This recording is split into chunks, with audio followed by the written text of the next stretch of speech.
مدارس پر تو ظاہر ہے جی باقاعدہ پارلیمنٹ نے قانون سازی کی ہے،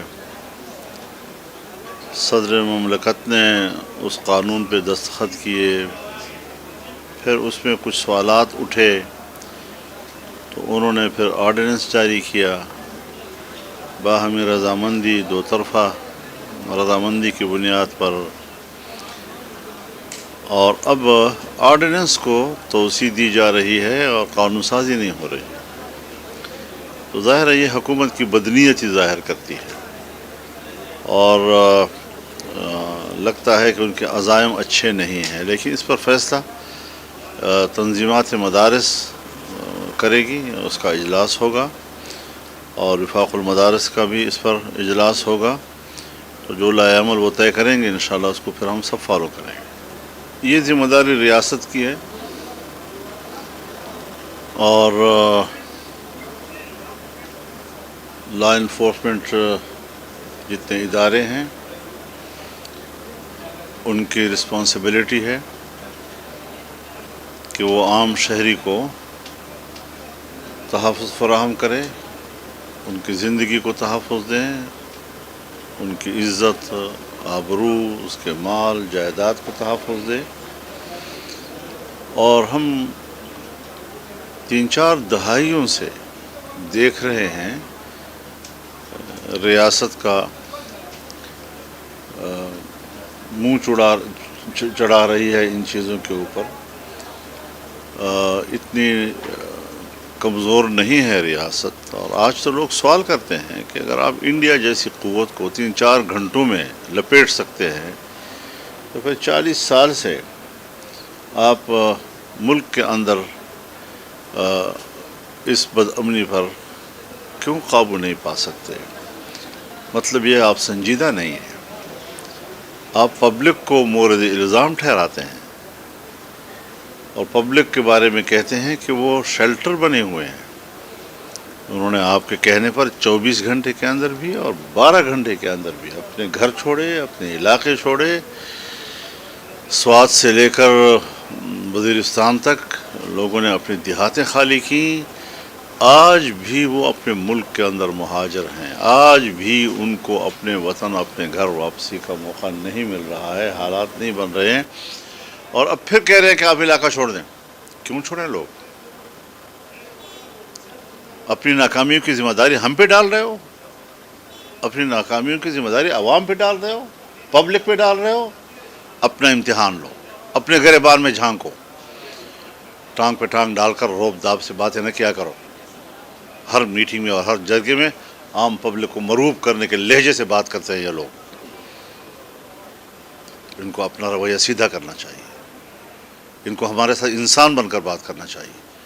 ان کو ہمارے ساتھ پاکستانی بن کر بات کرنا چاہیے۔ موفوق الفطرت نہیں ہے یہ لوگ کہ عوام سے بالاتر کوئی ایک نئی مخلوق اللہ نے ہمارے اوپر مسلط کی ہے، کہ ہماری طرح کے انسان ہیں۔ میرا اور ان کا شناختی کارڈ ایک برابر ہے، عام آدمی کا شناختی کارڈ اور وہ ایک برابر ہیں، پاکستان کے ساتھ پاکستانی کے لہجے میں بات کریں۔ مجھے بڑی تشویش ہوتی ہے ان چیزوں پر، جب وہ جرگے بلاتے ہیں اور ان کو دھمکیاں دیتے ہیں۔ یہ جرگہ ہے کہ جرگے بلا کر لوگوں کو دھمکیاں دو، آپ یوں کریں اور آپ یوں کریں اور آپ یہ ذمہ دار ہیں اور آپ یہ ذمہ دار ہیں؟ کوئی ذمہ دار نہیں ہے، صرف اور صرف اسٹیبلشمنٹ ذمہ دار ہے، ہمارے قانون نافذ کرنے والے ادارے جو ناکامی کا منہ چڑھا رہے ہیں، اور آج وہ اپنی ناکامیوں کو چھپانے کے لیے عوام پر الزامات لگا رہے ہیں۔ ابھی آپ بہت دور کی بات کر رہے ہیں، ایسے کوئی حالات اس وقت تک نہیں ہیں۔ عدم اعتماد کیسے آئے گی؟ کیا اس کا فیصلہ سیاسی پارٹیوں نے کیا ہے؟ ابھی تو افسوس کی بات یہ ہے کہ یہاں ہم اپوزیشن میں ہیں، مسلم لیگ اپوزیشن میں ہے، پیپلز پارٹی اپوزیشن میں ہے، ANP اپوزیشن میں ہیں، اور ہم ایک دوسرے کے ارکان کے خلاف ان کی رکنیت معطل کرنے کے لیے جا رہے ہیں کورٹوں میں، اور ابھی بھی ہمارے خلاف مسلم لیگ گئی ہے۔ کیا مسلم لیگ کو اس بات کا احساس نہیں ہے کہ ان حالات میں اس قسم کا اقدام کرنا یہ کس کو فائدہ دے گا؟ اب ہم ایسی اپوزیشن کو کیا کریں کہ جس کا ہر قدم وہ حکومت کو فائدہ دینے کے باعث بنتا ہے؟ ان کے ساتھ مل کر کیسے چلا جائے، اس پر سوچا جائے گا پھر جی۔ تو یہ ساری چیزیں ایسی ہیں کہ ہم تو بڑے معتدل سیاست کرنے والے لوگ ہیں اور ایک دوسرے کا احترام دینے والے لوگ ہیں۔ کسی کے خلاف ہم نے گالم گلوچ کا کوئی رویہ نہ کارکن کو بتایا ہے، نہ خود الحمدللہ یہ اپنایا ہے، لیکن ادھر سے حکمران بھی ہمیں لچر زبان میں جواب دیتے ہیں اور گالیاں دیتے ہیں، اور ہمارے اپنے اپوزیشن کے دوست بھی ہمارے خلاف کورٹوں میں گھوم رہے ہیں اور ہماری طاقت کو کمزور کر رہے ہیں، تو اس کا کیا علاج ہے جی؟ تو ایسی صورتحال میں آپ عدم اعتماد کا سوچ رہے ہیں اور مجھ پر سوال کر رہے ہیں کہ عدم اعتماد کیسے کرو گے؟ دیکھیے یہ ساری باتیں اگر آپ کے نوٹس میں ہیں تو اس کا معنی ہے کہ عام آدمی کے نوٹس میں بھی ہیں۔ ایک اعتراف نہیں، 20 اعترافات، 20 وہ خبریں جو آپ خود چھاپتے رہے ہیں، شہ سرخیوں کے ساتھ چھاپتے رہے ہیں۔ آج بھی 20 سال کے بعد میں تبصرے کروں ان چیزوں کے اوپر اور آپ کا کوئی کردار نہیں ہوگا، لہذا میں پی ٹی آئی کے ساتھ اختلاف نہیں ختم کر رہا، لیکن تعلقات میں میانہ روی اور اختلاف کو اختلاف تک رکھنا اور تلخیوں کو دور کرنا یہ میرے مقاصد میں سے ہے، اور یہی وجہ ہے کہ میں ان کے کسی بھی تلخ بد اخلاقی پر مبنی کوئی بیان کا جواب بھی نہیں دیا کر رہا۔ میرے خیال میں اس کو ریاست کی سطح پر مسئلے کو اٹھانا چاہیے اور ریاست سے اس پر بات چیت ہونی چاہیے، معقول بات چیت ہونی چاہیے۔ ہم بات چیت بعد میں شروع کرتے ہیں، پہلے ان کے خلاف کارروائیاں شروع کر دیتے ہیں، کارروائیوں سے تعلقات میں تلخی آ جاتی ہے، مذاکرات کا ماحول ختم ہو جاتا ہے۔ ہمیشہ مذاکرات کے لیے ایک مناسب ماحول پیدا کیا جاتا ہے، اگر کہیں پر ناراضگی ہو بھی تو اظہار نہیں کیا جاتا، کوئی سخت قدم اٹھانا ہو بھی تو نہیں اٹھایا جاتا، تاکہ تعلقات میں مذاکرات کے لیے ماحول برقرار رہے۔ ہم اب بھی حکومت کو اور اپنے اسٹیبلشمنٹ کو یہی مشورہ دیں گے کہ مذاکرات ہی مسئلے کا حل ہے اور مذاکرات ہی کے ذریعے سے مسائل کو حل کیا جا سکتا ہے۔ دیکھیے اگر میثاق جمہوریت پر عمل کرنا ہے تو چونکہ ہماری جماعت ایک دفعہ اس پہ ہاں کر چکی ہے، ہم اس کے بنیادی دستخطی نہیں ہیں،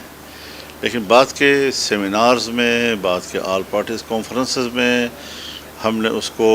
انڈورس کیا ہے، تو ہم اس پر قائم ہیں، اور اسی پر اگر سیاستدان عمل کریں تو ایک بہتر سیاسی ماحول پیدا کیا جا سکتا ہے۔ بس ان دونوں کا جواب بھی انہی سے طلب کر لیں۔ ہر خیر معقول بات کا جواب مجھ سے طلب کرنا ہے آپ نے۔ اسی لیے تو میں نے کہا کہ بات کسی پارٹی کے اندرونی معاملات میں مداخلت کی نہیں ہے، بات صوبے کو تبدیلی کی ضرورت ہے۔ پارٹی کی بات میں نہیں کر رہا، لیکن میں نے مشورہ دیا ہے کہ بجائے اس کے کہ اپوزیشن ملے اور لوگوں کو توڑیں، ایک دوسرے کے ساتھ سودا بازیاں کریں، پارٹی کے اندر ہی اگر تبدیلی آتی ہے اور کوئی نئی ایڈمنسٹریشن پارٹی کے اندر سے اٹھتی ہے اور صوبے کو سنبھالتی ہے، تو میں نے کہا مجھے اس پہ کوئی اعتراض نہیں ہوگا۔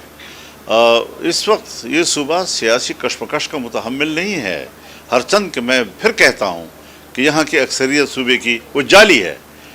لیکن پھر بھی اب حکومت تو قائم ہے، عدالتوں نے تسلیم تو کیا ہے، عدالتیں بھی مان رہی ہیں، ساری دنیا مان رہی ہے، تو ہم کیا کر سکتے ہیں جی؟ لیکن تاریخ جو ہے وہ فیصلہ کرے گی کہ کیا ہمارا دعویٰ غلط